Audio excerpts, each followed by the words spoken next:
one red, pour out the Jameson for ancestors to swig. You rescue me yet again. You put me first everywhere.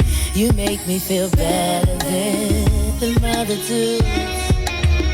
You rescue me yet again. You put me first everywhere. You make me feel better than the mother dudes.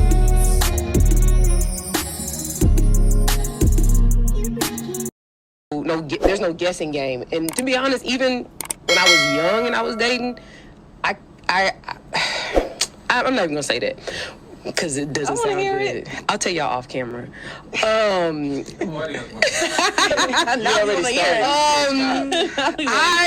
gonna be honest. Like, if someone, if economics and like financial status or whatever, if that's important to me, I'm gonna be honest. I'm gonna limit who I talk to. That's her preference. You know, and for some people, limiting like your options may not work for you, but it worked for me. You know, and the only reason I limited my options because I already knew that I wasn't going to be comfortable in a situation where, you know, yeah, somebody could treat me nice and be loving and caring and this and that, but you can't take me on a date. Nope. You can't put gas in my car. So once again, like,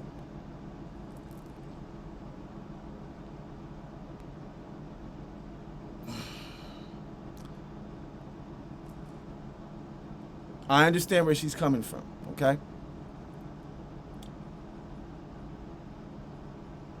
As a man in a relationship with a woman, those are things that I do. You know, I'll fill up the tank and, you know, take them out to eat, stuff like that.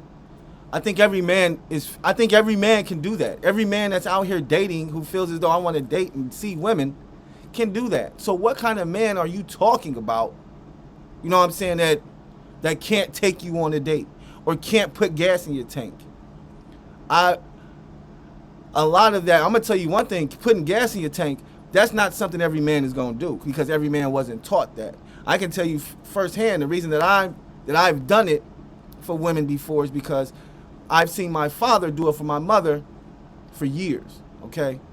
So I can't say that every man that you meet is going to put gas in your tank, okay? I'm going to go as far as to say a lot of times, at least, you know, in this day and age, I see a lot of women pumping their own gas, okay? Niggas sitting in the car.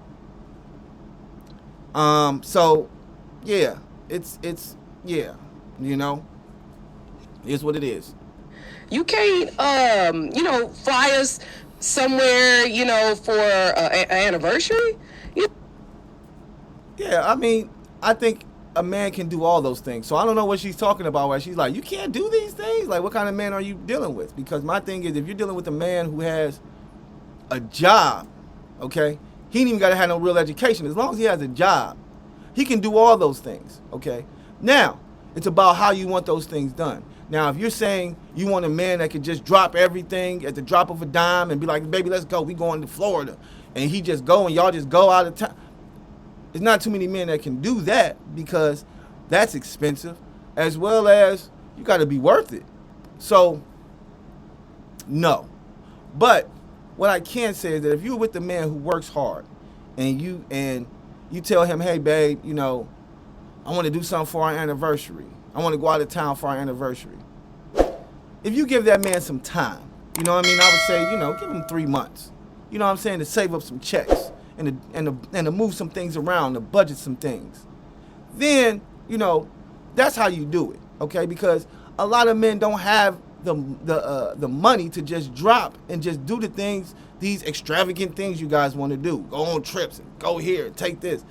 A trip in itself, a man paying for a trip, I can tell you right now is no less than $1,000. No less than $1,000. I don't care where you go, okay? If you go somewhere like Miami, Vegas, Cali, New York, oh, it's gonna be more than 1,000. But if you're going somewhere just low key, you could probably get away with $1,000, and I'm talking about 1,000 two round trip tickets. Okay, that's gonna, depending on where you're going, that's gonna be no less than $600-700. Okay, then you're gonna need more than 1,000 off top. You're gonna need at least 1,500. because you're gonna need at least $1,000 to get the plane tickets because they got to be round trip. Then you're gonna need another $1,500 so that you can get the room, okay? Then you're gonna need another $200 to $500 for the rental.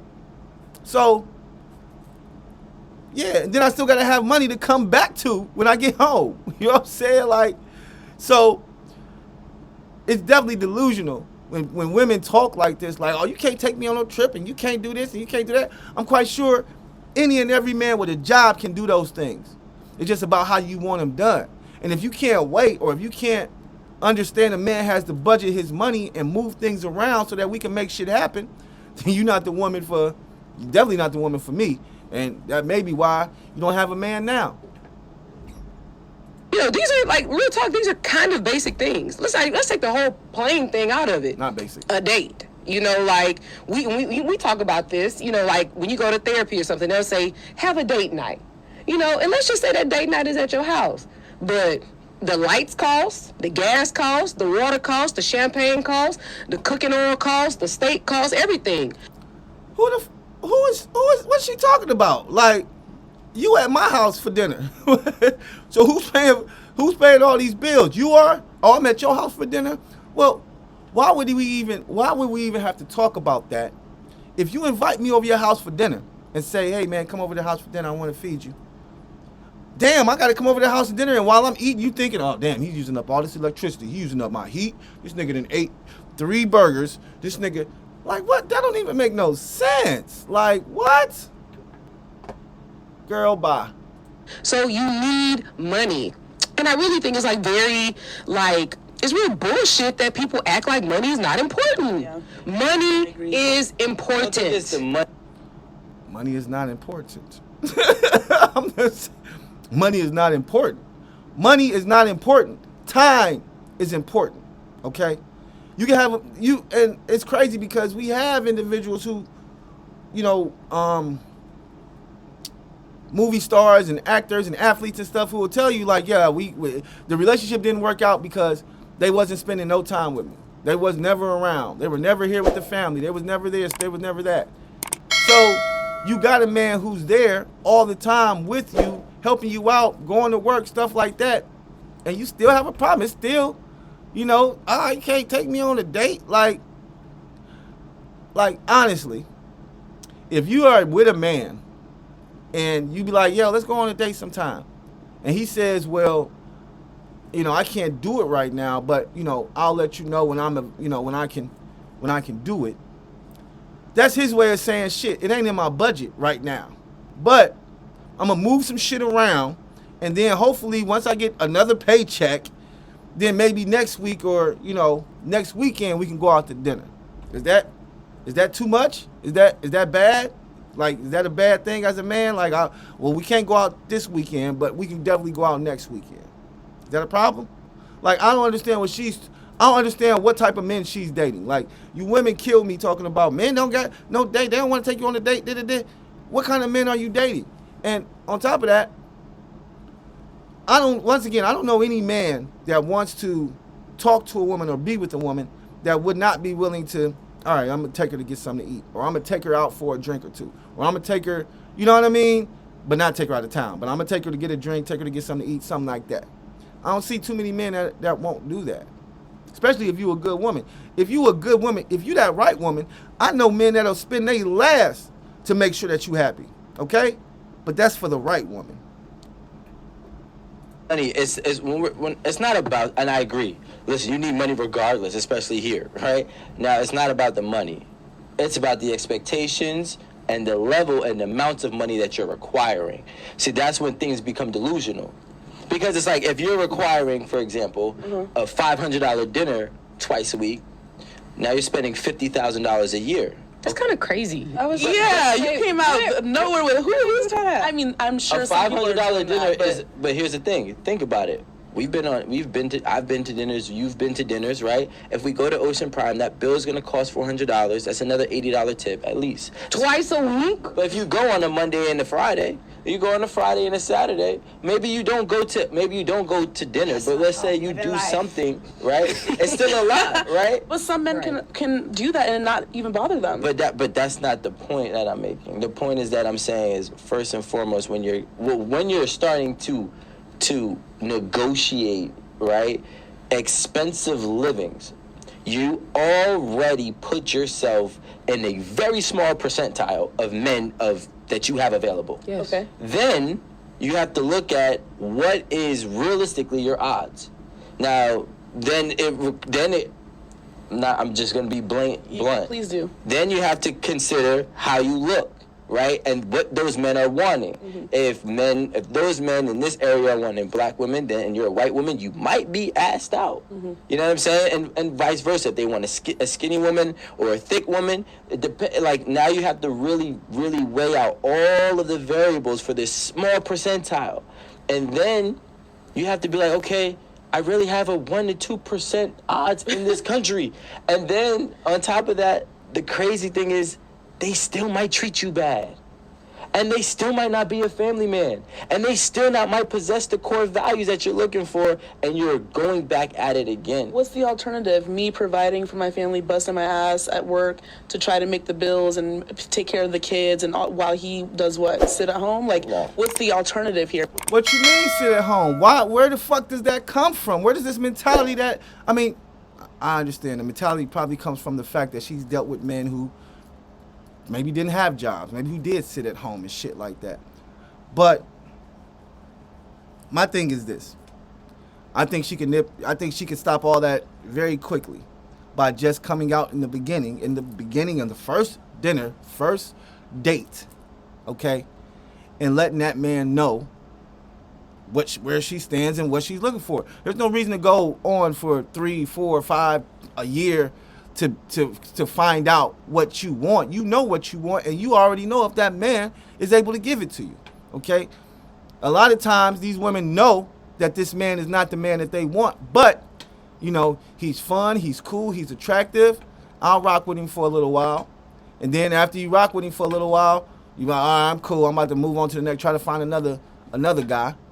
And sometimes you don't find another guy. Or, I get this a lot, just like he said, you have a good man, but he doesn't check all the boxes. Once again, the 80-20 rule. He checks the majority of the boxes, but just not all the boxes. Maybe one of them, maybe he's too outspoken for you. Maybe he's too opinionated. Maybe he's too, maybe he has, too much to say or talks too much. So, you'll throw away a good man and a good relationship, a man that'll be faithful to you, that's not going to beat on you, that's not going to abuse you at all. He just doesn't have the finances that you wish he had, but he does have a job, he does work, okay?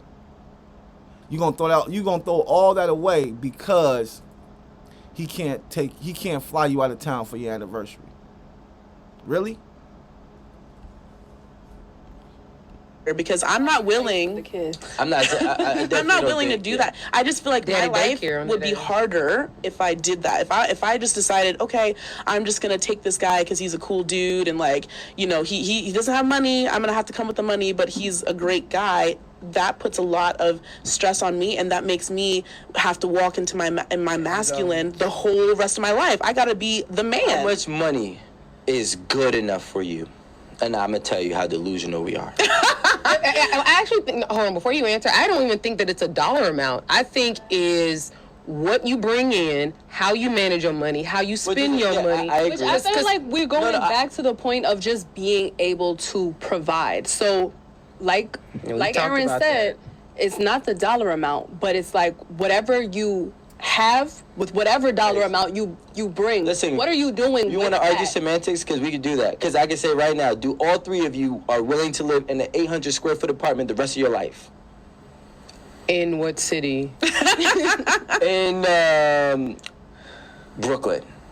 See, Brooklyn isn't even a part of my life. It would never be. I'm so just it's not saying. Even No. Here's the thing. We can argue semantics, and thank you for being genuine. We can argue semantics, but when you want to talk about it, no woman is saying, "Hey, look, I'm willing to." Now I'm gonna say no. A lot of women are not saying, "Hey, I want to be in an 800 square foot apartment because he provides all the bills for that, and it's only $2,000 a month."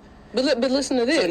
So now, no, wait, because I want to get to the question. You paused. I didn't know. I got you. I want to get to this question because I want to be real. So how much money is enough for you? It depends on how many kids we have, but okay. It depends on. Let's give 0 for right now. Unless if you have kids right now. Whatever your current situation. I'm single with no kids, if anybody's wondering. Yeah, so no kids. I'm on the market. I have no ring on this finger. That's how you do it.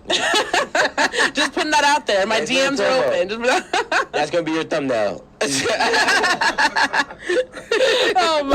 So right now, he has to make 6 figures. He has to make over 100,000. So 112, is that cool?